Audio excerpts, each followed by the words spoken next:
সোনার হরিণ বলতে আমরা বুঝি যে ফেসবুক পেজের মধ্যে যে কন্টেন্ট মনিটাইজেশন সেটাকে আমরা সোনার হরিণ বলি। আবার কেউ কেউ বলতেছেন যে স্টার হচ্ছে সোনার হরিণ, কিন্তু সোনার হরিণ এটা ছাড়াও আরও অনেক কিছু আছে, সেই সম্পর্কে আমাদেরকে অবশ্যই জানতে হবে। আমি যে বাইকে বসে আছি এটা অনেকের ইমোশন এবং অনেকের আবেগ, অনেকের ভালোবাসা। এই একটি বাইক অনেকের স্বপ্ন অনেকে পূরণ করতে পারে এবং অনেকে পূরণ করতে পারে না।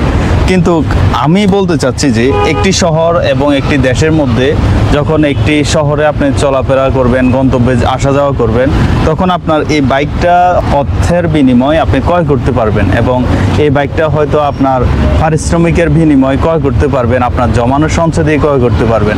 কিন্তু এই ত্যাগ, এই অপেক্ষা যতদিন করবেন ততদিন আপনার অন্তরের মধ্যে একটি যন্ত্রণা থাকবে যে কবে নেবেন বাইকটা। কিন্তু একটি শহরের মধ্যে যদি আপনি বাইক নিয়ে চলতে চান, সেই বাইকের চেয়ে গুরুত্বপূর্ণ হচ্ছে এই ডকুমেন্টসগুলো।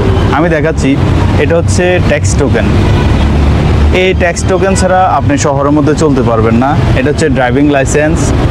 তো এই ড্রাইভিং লাইসেন্স ছাড়া আপনি শহরে চলতে পারবেন না। আর এটা হচ্ছে আমার গাড়ির যে কার্ডটা, ওটা ডিজিটাল স্মার্ট কার্ড। তো এই যে তিনটা মূলত হচ্ছে একটি যানবাহনের সোনার হরিণ বলা হয়। এই তিনটা কার্ড যদি থাকে এবং আপনার সাথে যদি একটা হেলমেট থাকে, তাহলে আপনি বাংলাদেশের যে কোনো প্রান্তে যে কোনো সময় আপনি ভ্রমণ করতে পারবেন। কোথাও আপনি যদি প্রশাসনিক বিধিবিধান লঙ্ঘন না করেন, যেখানে প্রবেশ করা নিষেধ, এখানে যদি আপনি অনুমতি ছাড়া প্রবেশ করেন অথবা কোনো দুর্ঘটনা শিকার হন অথবা আপনি কারোর উপর আক্রমণ করেছেন গাড়ি দিয়ে বা কোনো একটা ক্ষয়ক্ষতি করেছেন, এরকম হলে আপনি প্রশাসনিক বা আইনের আওতায় আপনাকে নিয়ে যাবে। তাছাড়া আপনাকে গাড়িকে চার্জ করে আপনার গাড়ি থেকে মামলা দেওয়া অথবা গাড়ির থেকে আপনাকে হয়রানি করা সম্পূর্ণভাবে আপনি কিন্তু মুক্ত। তাহলে এই জিনিসটা হচ্ছে আমার এই 2.5 লক্ষ বলেন, 3 লক্ষ বলেন, মানুষের 5 লক্ষ 10 লক্ষ বিভিন্ন প্রাইজের গাড়ি নিচ্ছেন, কিন্তু আপনারা বুদ্ধিমান হয়ে থাকলে এই গাড়ির চেয়ে আপনাদের গুরুত্ব দিতে হবে ডকুমেন্টসগুলো। কারণ আপনি যখন চলাফেরা করবেন তখন আপনি স্বাধীনভাবে চলাফেরা করতে পারেন। আমি চট্টগ্রাম শহরে এনি টাইম এনি প্লেস যে কোনো মুহূর্তে আমি যাচ্ছি, স্বাধীনভাবে যাচ্ছি এবং আমার অন্তরে কোনো ভয় ভীতি কাজ করতেছে না।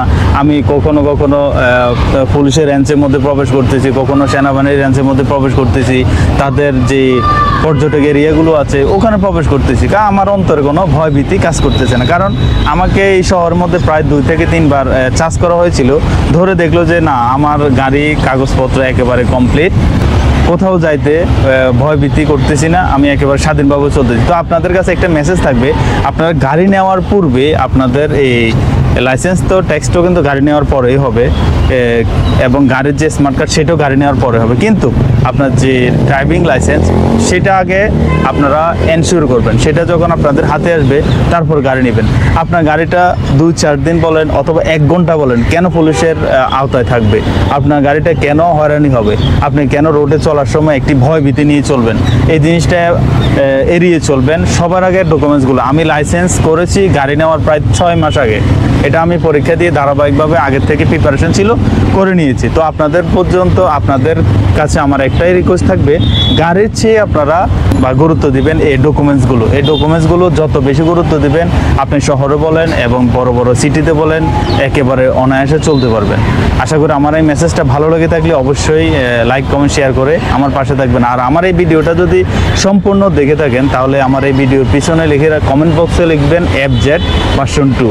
ধন্যবাদ।